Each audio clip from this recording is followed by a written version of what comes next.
Nah, kaedah. Sekarang kita bagus belajar kaedah supaya kita boleh bawakan kepada perkara-perkara lain untuk memudahkan bagi kita memahami kedudukan hukum tiara yang sebenarnya. Maka sangat baik kalau kita memahami kaedah di bawah ini. Malahan kaedah ini bukan khusus hanya untuk tiara, tetapi juga boleh kita pergunakan untuk perkara-perkara lain yang seumpama dengannya. Tolong ikuti. Anna kulla mani'taqada fi syai'in annahu sababun walam yusbit annahu sababun la kaunan wala syar'an fahuwa syirkun asghar li'annahu laisa lana an nasbuta anna hadza sababun illa idza kana Allahu qad ja'alahu sababan kaunan kana aw syar'an fasyar'iyyu kal qira'ati wad du'a wal kauni kal adwiyah allati jurriba naf'uha.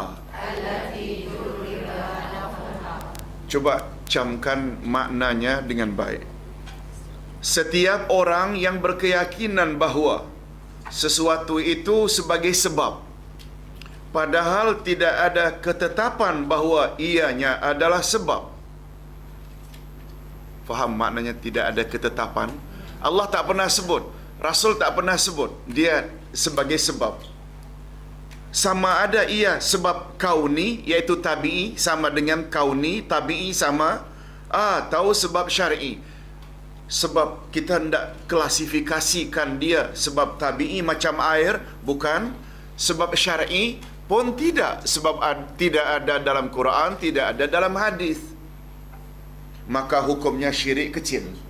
Macam Ustaz katakan tadi, memakai tangkal. Walaupun kita yakin yang protek kita adalah Allah, bukan tangkal. Tapi tangkal sekedar sebab. Boleh tak? Pun tak boleh. Karena Allah tak pernah jadikan ia sebagai sebab. Karena kita tidak berhak. Mengapa hukumnya syirik? Karena kita tidak berhak menetapkan sesuatu sebagai sebab kecuali jika Allah telah menjadikannya sebagai sebab. Sama ada kauni, tabi'i atau syar'i. Adapun sebab syar'i seperti bacaan dan doa. Kita baca Al-Baqarah dalam rumah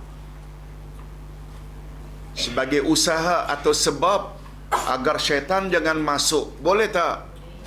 Jawabnya Nabi ada sebut, jangan jadikan rumahmu bagaikan kuburan.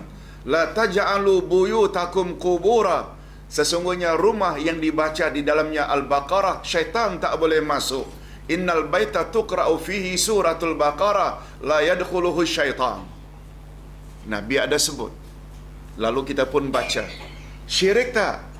Tidak, sebab Nabi dah sebut. Itu sebagai sebab syar'i. Boleh tak? Begitu juga 3 qul.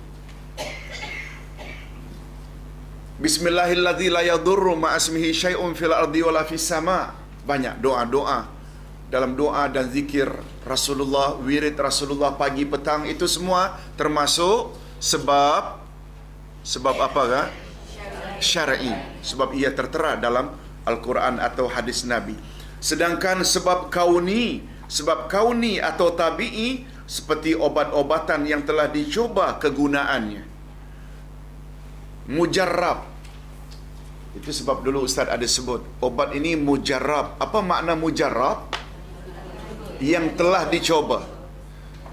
Orang asli, begitu kaki mereka tersandung duri lalu luka, keluar darah, lalu dia ambil inisiatif, ambil beberapa daun, dia kunyah, sudah hancur, ditampalnya, ternyata berhenti darah. Lalu dia sebar-sebarkan berita itu. Itu namanya mujarrab. Boleh tak kita ikut? Sebab itu, sebab apa namanya? Syar'i atau tabi'i? Tabi'i, natural. Nah, hari ini zaman moden telah ditabletkan, dikapsulkan, diproses. Asalnya kan sama juga. Kumis kucing ke namanya? Misai kucing, sorry. Untung Ustaz tak sebut janggut kucing. Dan yang lain-lain lagi. Ada penggaga, ada daun mengkudu, ya, buah mengkudu. Khasiat-khasiatnya itu karena dah dicoba oleh orang dulu, lalu kita ikut. Boleh tak? Boleh. Nah, ibu-ibu, ini kaedah. Kita bolehlah bawa mana-mana masalah lain.